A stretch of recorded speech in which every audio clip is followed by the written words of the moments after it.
So mustard stains have got to be one of the most difficult types of stains. If you're at the point where you're ready to give up in removing a mustard stain, do not give up quite yet because I'm confident that this video will help you.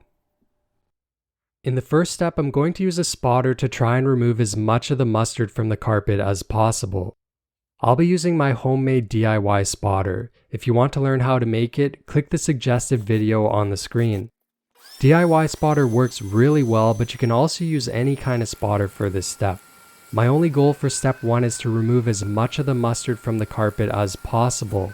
If there are wet or dried chunks of mustard in your carpet, these chunks must be removed with the spotter before starting step 2.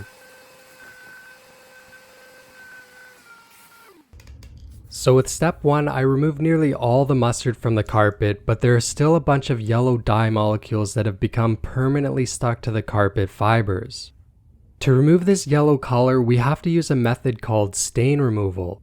Stain removal is the process of using a chemical reaction to destroy the remaining dye molecules that are causing the stain. The stain removal method that I use for mustard stains is called an advanced oxidation reaction. To do this, you will need 3% or 6% hydrogen peroxide and a UV light. I'll spray the hydrogen peroxide liberally over the stained area and then cover it with the UV light for about 10 minutes. I'm using 6% hydrogen peroxide for this, but it'll also work with 3% medical grade hydrogen peroxide. It'll just take more time. So after 10 minutes, the stain looks like this, which I think is pretty good considering what it looked like when I started. Now I'm just going to rearrange the tufts to target the stained areas at the base of the tufts. Then I'll cover it with the UV light for another 10 minutes. I recommend using a 10-watt UV light that you can plug into a wall socket. There are battery-powered UV flashlights, but they do not work well for this because they're not very powerful. If you want to use a similar UV light to the one I am using, I'll post an affiliate link in the description below this video. If you want to understand the chemistry behind this, basically what's happening is the UV light causes the hydrogen peroxide molecules to split into hydroxyl radicals.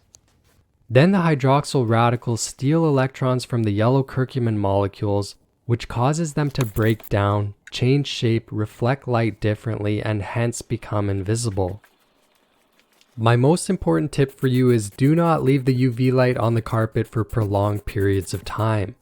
If you leave it for hours, it'll eventually start to remove the color from your carpet. Check the progress frequently and rearrange the tufts as you see the stain coming out of the carpet.